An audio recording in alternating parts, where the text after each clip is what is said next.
Stories Telugu please subscribe. అనగనగా ఒక ఊరిలో కిట్టయ్య అనే పాల వ్యాపారి ఉండేవాడు. పాలు ఎంత స్వచ్ఛంగా ఉంటాయో అలాగే కిట్టయ్య మనసు కూడా అంతే స్వచ్ఛమైంది. ఆ ఊరిలో చిక్కటి పాలంటే ఒక్క కిట్టయ్య దగ్గర మాత్రమే దొరుకుతాయనే పేరు కూడా కొద్ది కాలంలోనే సంపాదించుకున్నాడు. మరీ అంత మంచితనం ఎందుకయ్యా నీకు అని భార్య యాదమ్మ ఎప్పుడూ చిర్రుబుర్రులాడుతూ ఉండేది. కిట్టయ్య దగ్గర పాడి ఆవులతో పాటు వయసు మళ్లిన ఆవు కూడా ఉండేది. ఆ ఆవుని మేతకి కూడా తీసుకువెళ్లకుండా తానే గడ్డి తీసుకొచ్చి ఇంటి దగ్గరే మేపేవాడు. కిట్టయ్య పశువుల్ని చాలా ప్రాణంగా ప్రేమగా చూసుకునేవాడు. ఇలా ఉండగా యాదమ్మ ఒకరోజు కిట్టయ్యతో ఇలా అంటుంది. ఏమయ్యా, నా మాట విని ఒక చెంబుడు నీళ్ళైనా ఆ పాలల్లో కలిపయ్యా అని అనగానే ఆ మాటలకు కిట్టయ్య, ఏం మాట్లాడుతున్నావు? అలాంటి పనులు నేను చేయనని తెలుసు కదా అని అనగానే అప్పుడు యాదమ్మ, ఏ ఎందుకు చేయవు? నేనేమన్నా బిందె నీళ్లు కలపమన్నానా? ఒక చెంబుడు నీళ్లే కదా. ఇలాగైతే ఎలా కలిసి వస్తుంది మనకి ఈ వ్యాపారం? ఇన్ని దినాల్లో ఈ వ్యాపారం వలన ఏమన్నా ఎదుగుదల ఉందా అని అనగానే ఆ మాటలకు కిట్టయ్య, చూడాదమ్మా, ఎన్ని దినాలైనా నేను ఇలానే ఉంటాను. మంచి పేరు తెచ్చుకోవాలంటే చాలా కష్టపడాలి. కానీ చెడ్డ పేరైతే క్షణంలో తెచ్చుకోవచ్చు. ఆ దేవుని దయ వల్ల నాకు ఈ ఊర్లో మంచి పేరుంది. ఈ నీళ్లు కలిపి నా చేతులారా నా పేరుని నన్నే పాడు చేసుకోమంటావా? నా ప్రాణం పోయినా నేను ఇలాంటి పని ఎప్పటికీ చేయను అని కిట్టయ్య అంటూ ఉండగా యాదమ్మ అక్కడ్నుంచి విసురుగా, ఎన్ని చెప్పినా ఈ మనిషికి చెవికెక్కదు, నా కర్మ, నా తలరాత, ఎదుగు బొదుగు లేని సంసారం అయిపోయింది అనుకుంటూ యాదమ్మ లోపలికి వెళ్లిపోతుంది. ఇక అక్కడికొచ్చిన అంకమ్మ కిట్టయ్యతో ఇలా అంటుంది. కిట్టే మామా, ఇంటికి చుట్టాలొచ్చినారు. కొంచెం ఇంట్లో పైసలకి ఇబ్బందిగా ఉంది. కొన్ని పాలు పోయివా? పైసలు ఆనకిస్తాను అని అనగానే ఆ మాటలకి కిట్టయ్య ఇలా అంటాడు. పైసలదే ఉందిలే అంకమ్మ, నీ చేతిలో ఉన్నప్పుడే ఇద్దుగాని, ఇదిగో పాలు తీసుకొని పో. ఎవరికైనా కష్టం ముందుగా అనుకోని వస్తుందా ఏంటి అని అనగానే ఆ మాటలకి అంకమ్మ సంతోషించి పాలు తీసుకొని అక్కడి నుంచి వెళ్లిపోతూ ఉంటుంది. ఇక అప్పుడే పాల కోసం వచ్చిన పుల్లయ్య కిట్టయ్యతో ఇలా అంటాడు. ఏంటి కిట్టయ్య ఈ పని? అసలే నీ చిన్న వ్యాపారం. దానికి తోడు నువ్విట్ట అరువులిచ్చుకుంటా పోతే నువ్వు ముందుకు పోయేదట్టా? అవసరానికి అరువు ఇవ్వాలి కాదన్ను, కాని ఇచ్చిన అరువుని నోరు తెరిచి ఏమని అడుగుతావా? నువ్వు అడిగే మనిషివి గాదయ్యే అని అనగానే ఆ మాటలకు కిట్టయ్య, మనం ఒకరికి అరువు ఉన్నామంటే మన ముఖం చూడగానే అలా గుర్తొచ్చి వాళ్లే ఇవ్వడానికి ముందుకు రావాలి. నువ్వు మంచివాడివని అందరూ అలానే ఉంటారనుకోవడం నీ అమాయకత్వం. నేనే మంచివాణ్ణి, నాలాగే అందరూ ఉండాలని నేను అనట్లేదు. మన రూపాయి వాళ్ళ కడుపు నింపుతుందంటే మంచిదే గదా అని అనగానే ఆ మాటలకి దూరం నుంచి వింటున్న యాదమ్మకి కోపమొచ్చి ఇలా అంటుంది. ఇదిగో పొల్లయ్య మామ, ఎంత చెప్పినా ఈ మనిషికి అర్థం కాదు. ఎద్దు మీద వాన కురిసినట్లే అని అనగానే సరేలే నేనేం చేసేదని పుల్లయ్య పాలు పోసుకుని అక్కడి నుంచి వెళ్లిపోతాడు.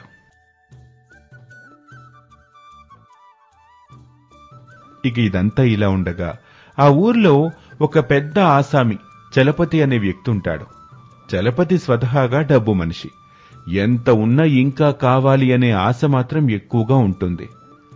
తన చేతికి ఎప్పుడూ వంశపారంపర్యంగా వచ్చిన కడియాన్ని ధరించి ఉంటాడు. అతని ద్వారా ఎవరికైనా ఏదైనా పని జరగాలన్నా లేదా మాట సహాయం చెయ్యాలన్నా నాకెంత నీకెంత అని బేరం వేసే మనస్తత్వం కలవాడు. చలపతి ఒకరోజు పొద్దున్నే బయట్నుంచి ఇంట్లోకి వస్తుండగా తన పనివాడు కొండయ్య చేతిలో చెంబుబట్టుకుని ఎదురొస్తాడు. అతన్ని చూసిన చలపతి ఇలా అంటాడు. ఈ ఇంట్లో పనుదిలి ఎందాగబోతున్నావు కొండయ్య అని అనగానే ఆ మాటలకి కొండయ్య, అమ్మగారు కిట్టే దగ్గర పోయి పాలు పోసుకొని రమ్మన్నారయ్యా అని అనగానే అప్పుడు చలపతి, నువ్వు ఇంట్లో ఉండి పని చూసుకో, నాకు కిట్టయ్యతో రవ్వంత పనుందిలే నేను వెళ్లి పాలు తీసుకొస్తాను అని అనగానే పనివాడు ఆ చెంబుని చలపతి చేతికిచ్చి తను వెళ్లిపోతాడు. చలపతి ఆ చెంబుని తీసుకుని కిట్టయ్య ఇంటికొస్తాడు. ఏం కిట్టయ్యా, ఎలా ఉంది నీ పాల వ్యాపారం అంటూ వస్తాడు. ఆ మాటలకి కిట్టయ్య ఇలా అంటాడు. రండి రండి ఆసామి గారు, మీరెలా ఉన్నారు? నా వ్యాపారం ఏముందిలే కానియండి, ఎప్పుడు ఉండేదే కదా.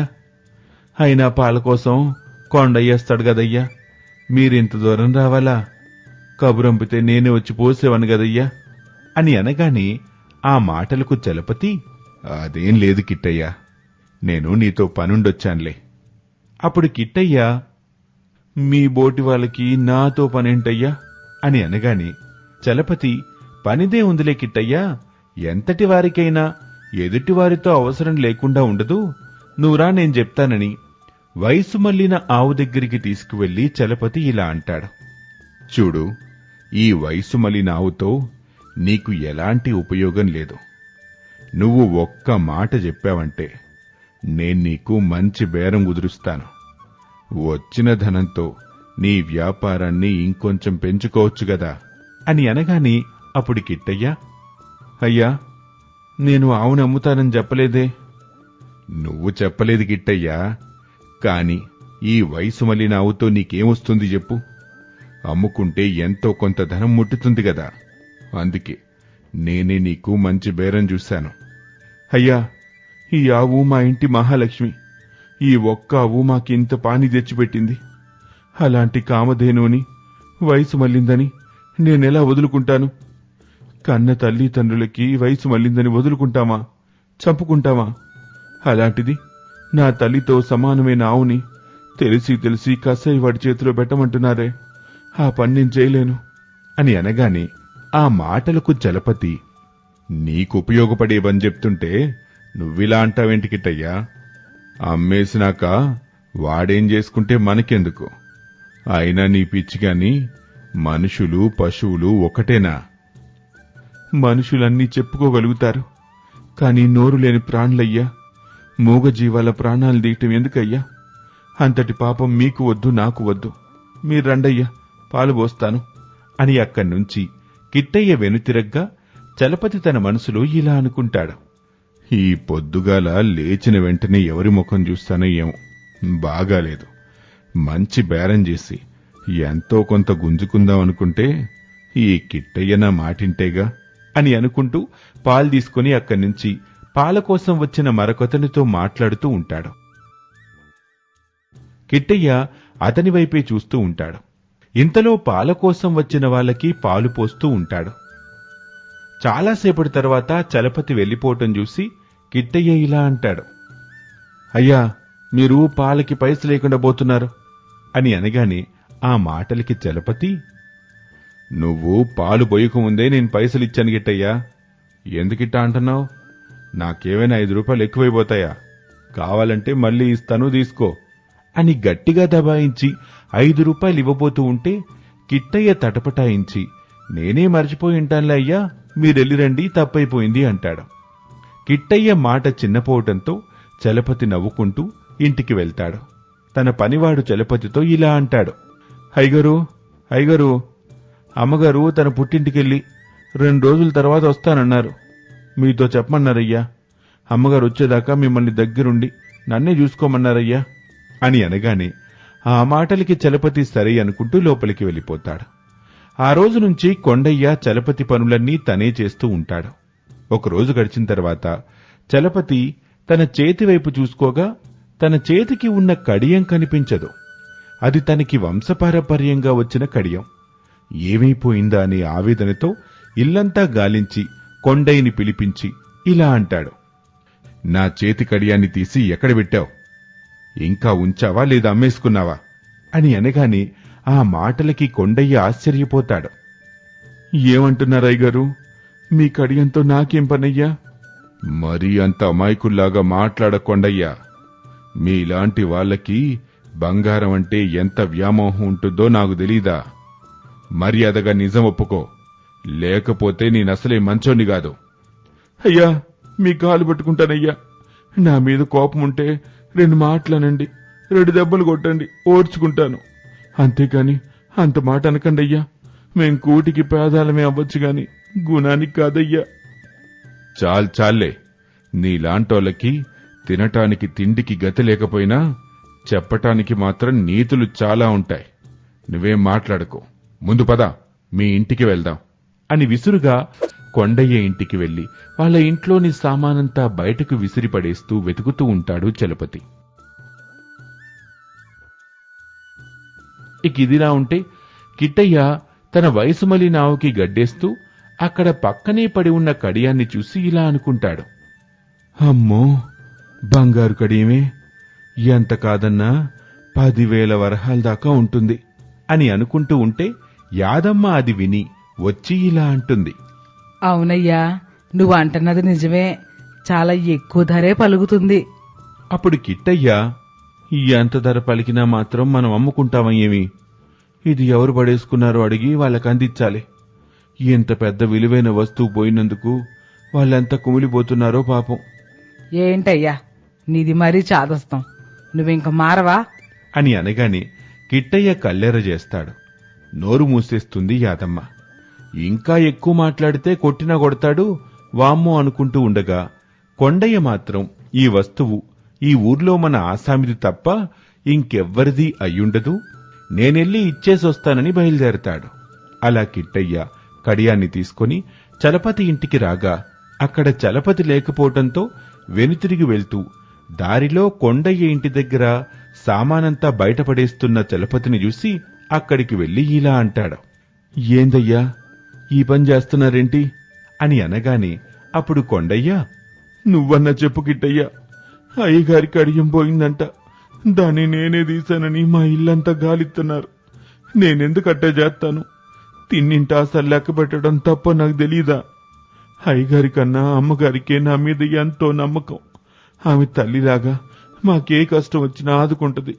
అలాంటి తల్లి ఇంటికి కన్నం వేస్తానా అని అనగానే ఆ మాటలకు కిట్టయ్య చలపతితో ఇలా అంటాడు.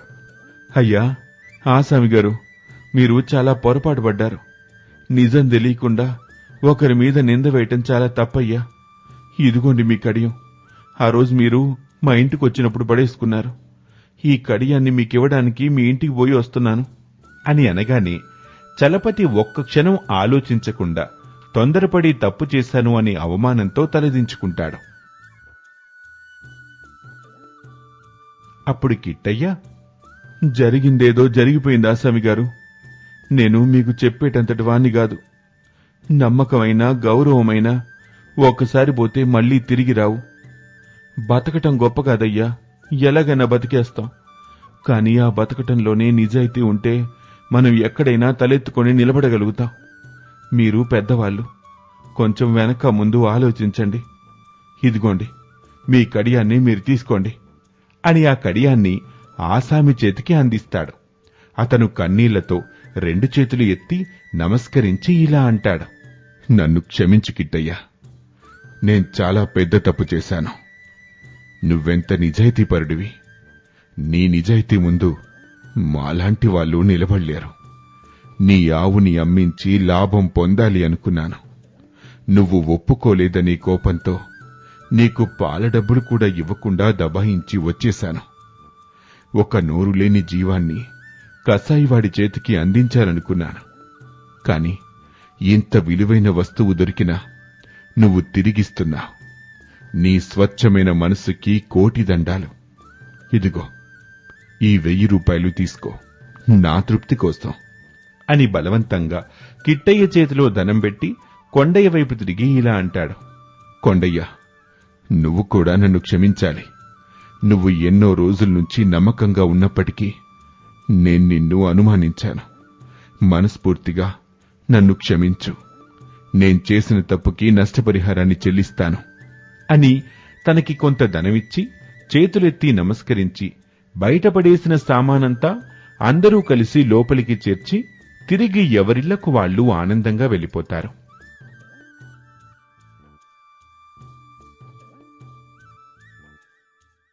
మిత్రులారా, చూసారా, ఈ కథలో మనం అర్థం చేసుకోవాల్సింది చాలా ఉంది. ముందుగా జీవహింస చెయ్యరాదు. మూగజీవుల ప్రాణాలు కూడా మనలాంటి ప్రాణాలే కదా. అలాగే మన కింద పనిచేస్తూ మన మోచేతి నీళ్లు తాగుతున్నారు కదా అని వాళ్లపైన అమానుషంగా నిందలు వేయటం తప్పు అని తెలుసుకోండి.